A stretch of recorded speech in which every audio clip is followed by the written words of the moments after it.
My name is Diana. Growing up, I was the princess of a castle.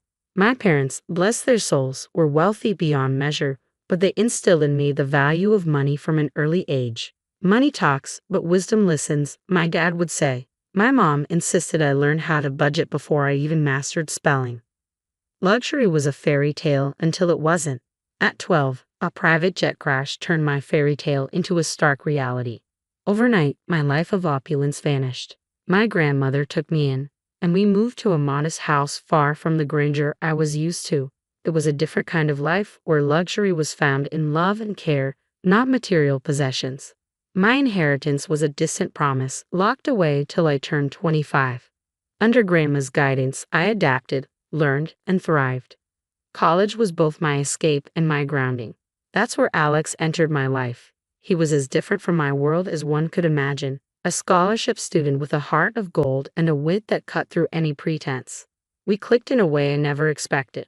Introducing him to Grandma was nerve-wracking. I hadn't mentioned the money. Grandma had advised me to keep it a secret, and I understood why. I wanted Alex to love me for who I am, not for my bank account. "Grandma, this is Alex," I said, my stomach in knots. "Nice to meet you, ma'am," Alex said, extending his hand. Grandma shook it warmly. "Sit, sit," Grandma gestured, her eyes twinkling as she took in Alex's nervous posture. "You're the young man who stole my granddaughter's heart." Alex blushed, a sheepish grin spreading across his face. I guess you could say that, ma'am." We sat down, and the conversation flowed more easily than I had hoped. Grandma shared stories of my parents and my childhood, stories that made Alex laugh and look at me with warmth that made my heart swell. "You've got a good one here," Grandma said, nodding towards me but looking at Alex. "Takes after her mother, strong and kind. But don't be fooled, she's got a bit of mischief in her too." Alex chuckled, squeezing my hand under the table. The evening was filled with laughter and shared stories.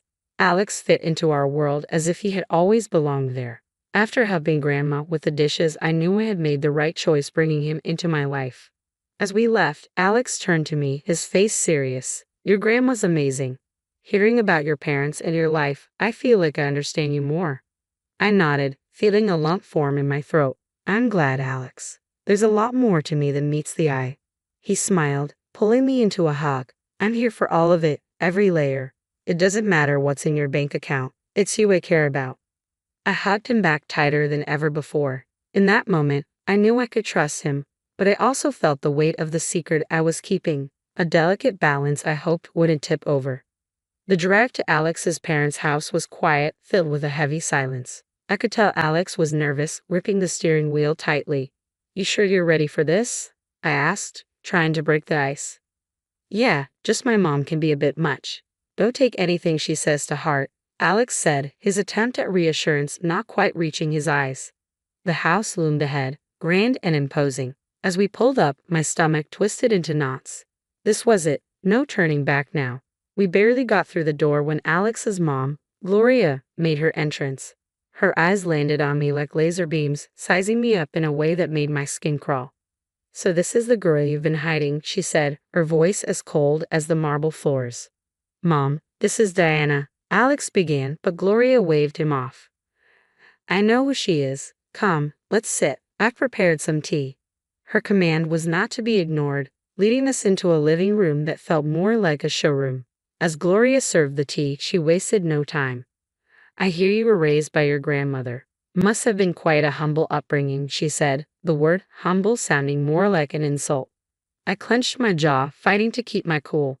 "My grandmother taught me a lot about life, important stuff, not just fluff." Gloria's lips twitched into a smirk. "I see. And your parents? Gone too soon. How does one cope without proper guidance?" Alex jumped in, clearly uncomfortable. "Mom, that's enough. Let's not." "It's okay, Alex," I interrupted, feeling a surge of defiance. "Yes, my parents are gone, and yes, it was tough. But I got through it. It made me who I am." Gloria sipped her tea, her gaze unwavering. "Interesting. And what about your future? Any plans, or are you just riding on my son's coattails?" That stung. I took a deep breath, reminding myself why I was here. "I've got plans, big ones. I don't need to ride on anyone's coattails to make them happen." The air was thick with tension. Alex, bless him, tried to change the subject. "Mom, Let's not do this. We're here to enjoy each other's company. Gloria set down her teacup, a calculated move. I'm merely trying to understand the woman my son has chosen. You can't fault a mother for caring about her child's future. The back and forth felt endless, a verbal tug of war with no winners. Just when I thought I couldn't take any more, Alex's sister Lily made her entrance. Her eyes were curious but held an edge of judgment that matched her mother's. So you're the famous girlfriend. Heard a lot about you. Not all good, I might add. Lily said, her voice dripping with disdain. I was about to snap back when Alex stood up. That's enough, both of you. We came here in good faith to share a part of our lives with you. If that's not something you can respect, maybe we should leave. The rest of the visit was awkward, conversations forced, every laugh a bit too loud. But Alex held my hand under the table, a silent promise that we were in this together. As we left, I felt a mix of relief and frustration. I'm sorry about that, Alex said once we were in the car. They can be a bit intense.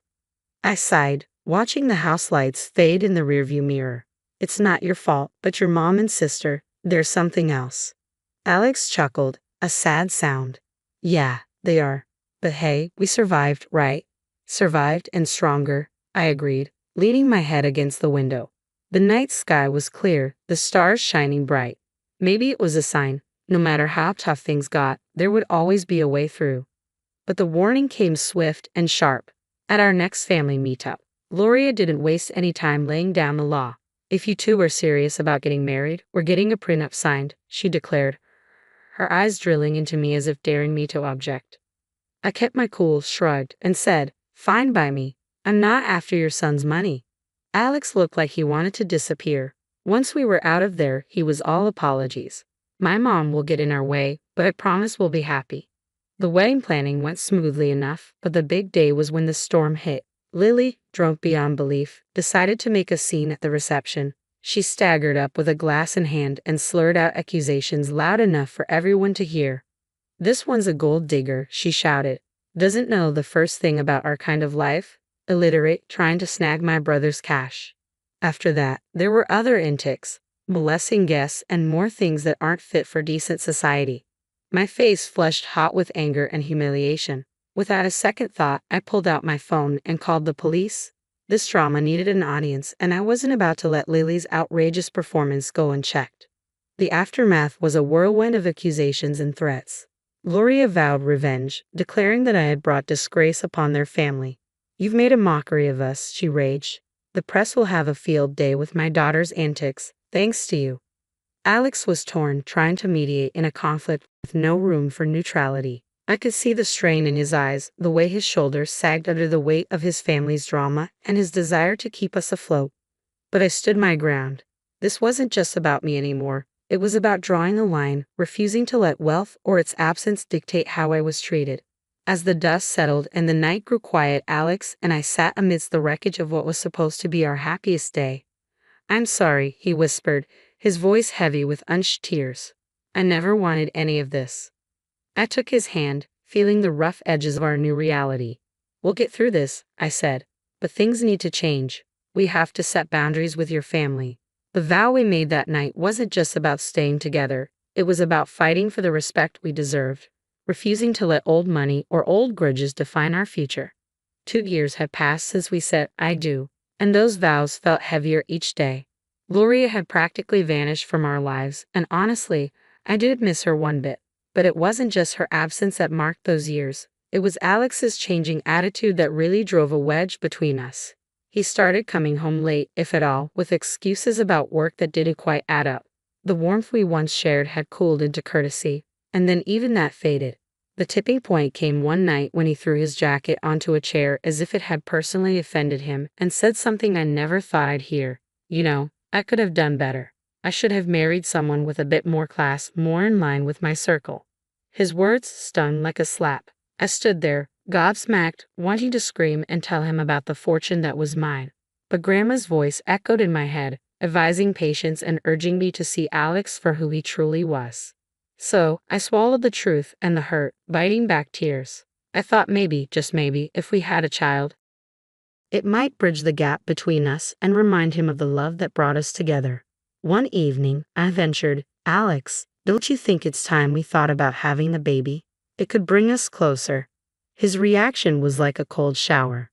A baby now? Don't be ridiculous. We're not ready for that, far from it.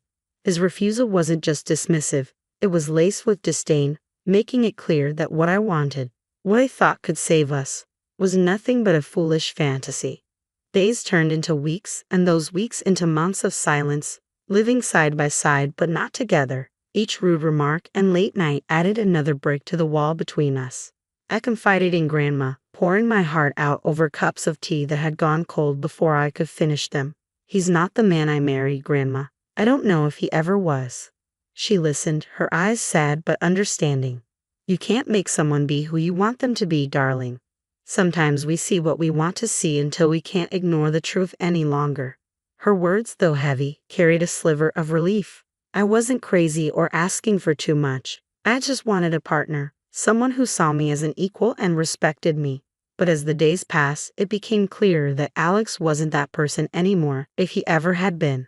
The idea of leaving crossed my mind more times than I cared to admit, but every time I'd pushed it away, hoping against hope that something would change, that the man I loved would find his way back to me. For Alex's birthday, I went all out, hoping to reignite the spark in what had become a mundane marriage. No expense was spared, and the guest list was a who's who of our closest friends. Notably absent were Gloria and Lily. The drama was the last thing I needed ruining the night. Alex was in high spirits, soaking up the adoration and well wishes from everyone. For a moment, it felt like we were back in the honeymoon phase, all laughter and inside jokes. But that bubble burst the second Gloria and Lily crashed the party, uninvited but clearly expecting to be welcomed. It turned out Alex had gone behind my back and invited them, hoping to avoid family fallout. Their presence turned the atmosphere tense. Lily, true to form, made a beeline for the booze, dressed in an outfit that screamed, "Look at me," in the worst way possible. Gloria's snide remarks flew under the radar, each one a veiled jab at me or our marriage. As the night wore on, Lily's antics escalated, fueled by champagne and a desperate need to be the center of attention. She started ranting about me not fitting into their family, how I was unworthy of their name. It was a mess, and Alex was nowhere to be found, too busy playing the good son to notice the circus unfolding. The evening reached its climax when Lily, several sheets to the wind, decided to air out some dirty laundry. Waving around documents, she slurred insults, each word a knife. The spectacle ended with her stumbling into the pool, documents flying everywhere.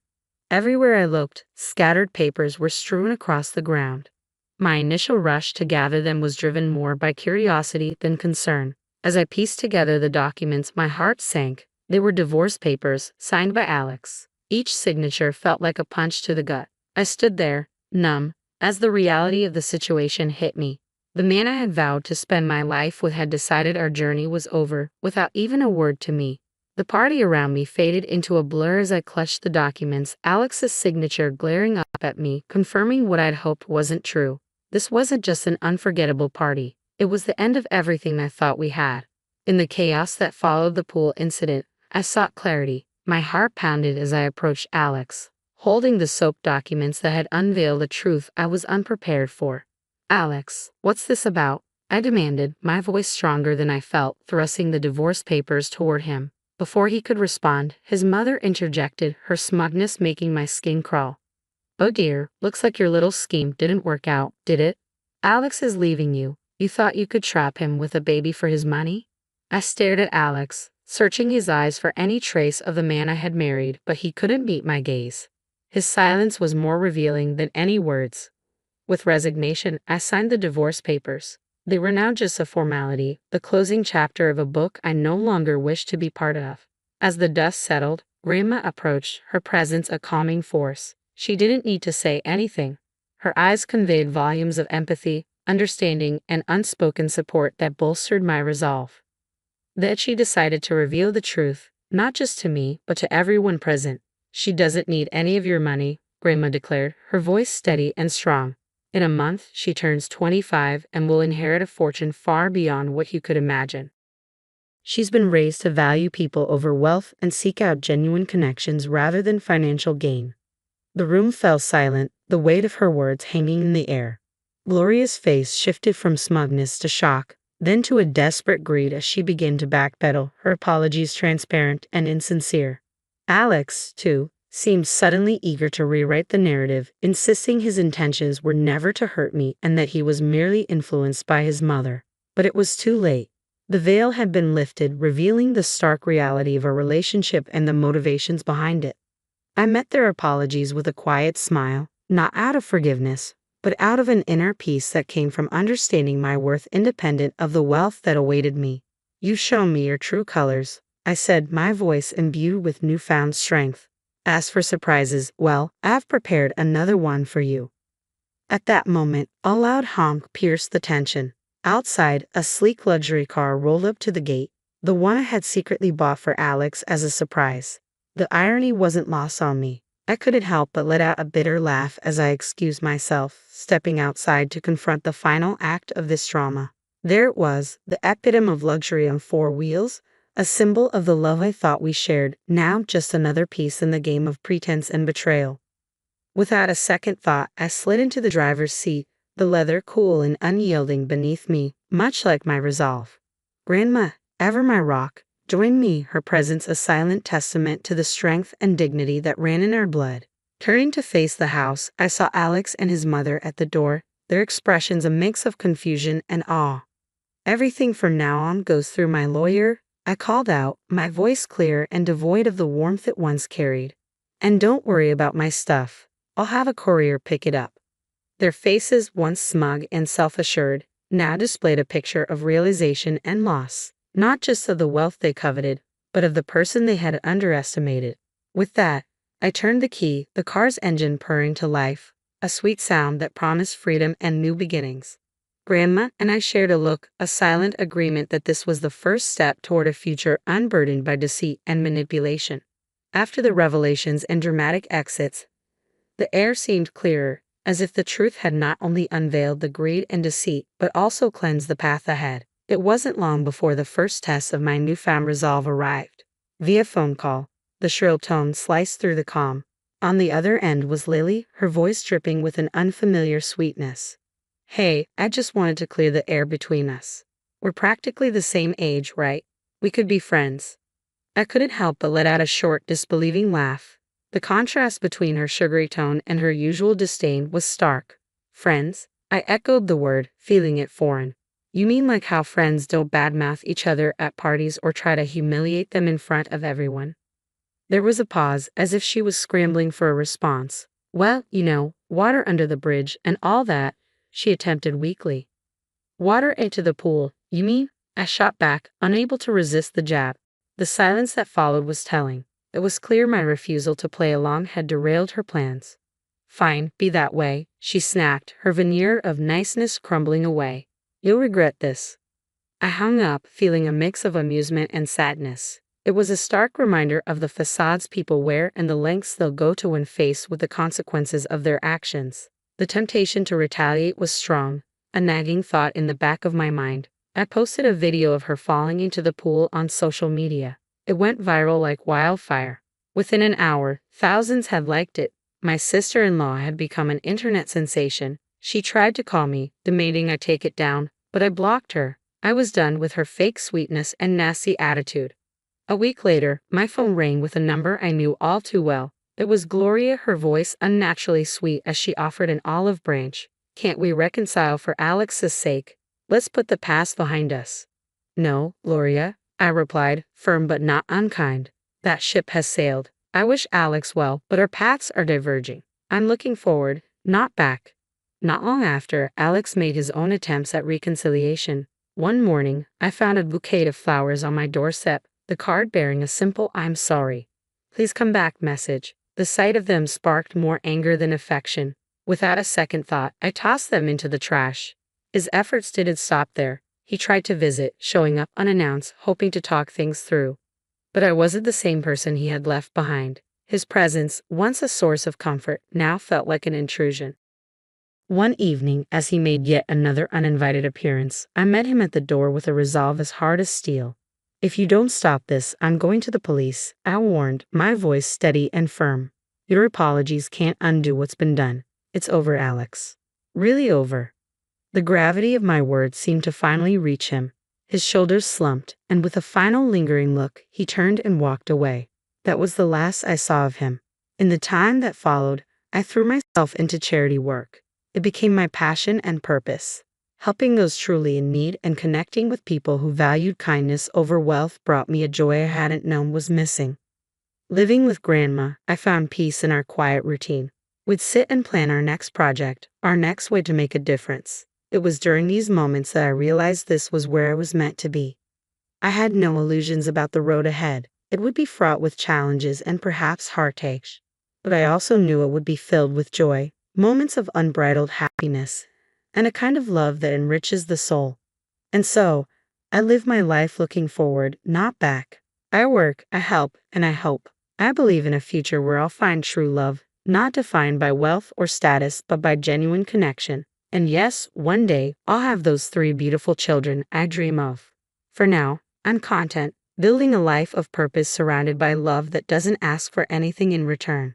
This isn't just the end of a chapter, it's the beginning of a whole new book, and I'm the one writing it.